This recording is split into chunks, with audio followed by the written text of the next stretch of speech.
Let me just check really quickly what this deck is all about. Last time I've played it was about a week ago. And I just need to figure things out once again before I jump into the fray. So I've got a single execute and a handful of things, well, quite a few things that go well with it, that can activate it. I've got the Clockwork Gnome and the Leper Gnome as my 1-drops, which can be surprisingly useful. I've got Cleave and Slam to deal the damage if need be. And I have quite a few 2-drops. I have the Bloodfen Raptor and a Gilbin Stalker. Well, that's 2-2-drops.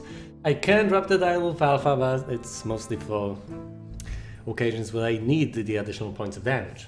Although I can use him as a 2-drop if need be. The Cruel Taskmasters can be used to effectively kill the 1-drops of my opponent by dealing the single point of damage. And they can be used to finish off wounded opponents, or they can be used to wound enemy minions, which I can then promptly execute. When it comes to 3-mana cards, I have the Ogre Wall Maul, which quite frankly almost never hits the intended target, but as long as it hits something, it's probably useful. The Elven Ring Farseer, so I can heal my own minions, as well as perhaps me, although that's unlikely to be an issue. There's the Harvest Golem, great creature, mind control tech, just in case the board gets overwhelmed with enemy minions. Yeah, hello once again, Obagovo. Look at this deck! And check out the fact that I already have 5 wins with it. Either way, I have a lot of 3-drops, as you can clearly see. The Harvest Golem, Mind Control Tech, Ogre Brute, which hits things, and as long as there are things to hit, it's a good thing to have on the board. The Scarlet Crusader with her Divine Shield. Although some guy, as far as I remember, used the Blood Knight against her. And I still won, as is clear. There's the Warsong Commander, which can be extremely helpful considering the fact that most of my minions don't really have a lot of attack. There's the Wolf Rider, which is basically a free damage removal spell. Although if he lives, that's great. The Arcane Nullifier, which is surprisingly helpful. People hate this guy because he can't really be removed with AoE with not a few things.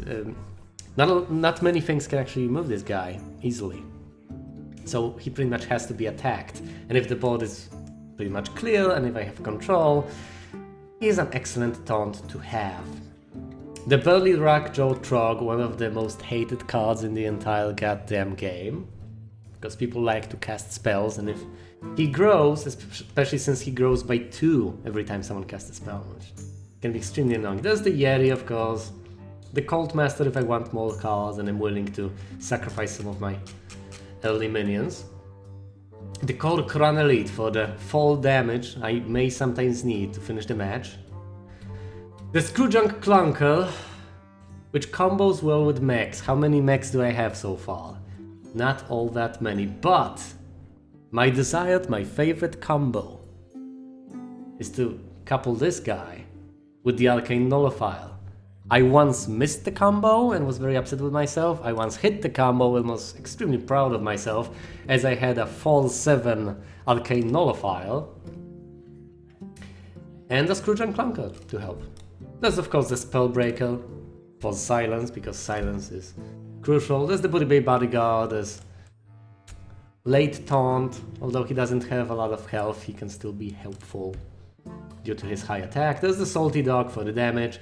The Silverhand Knight because he's awesome in general, and the 2 legendaries I got to pick was phenomenal. I think I picked Ysera, having the alternatives be Hoggle and Ragnaros, and I have no idea what the alternatives to Dr. Boom were. But either way, they were excellent cards, and to get 2 legendary picks in Arena, it's hardly common, and it's amazing.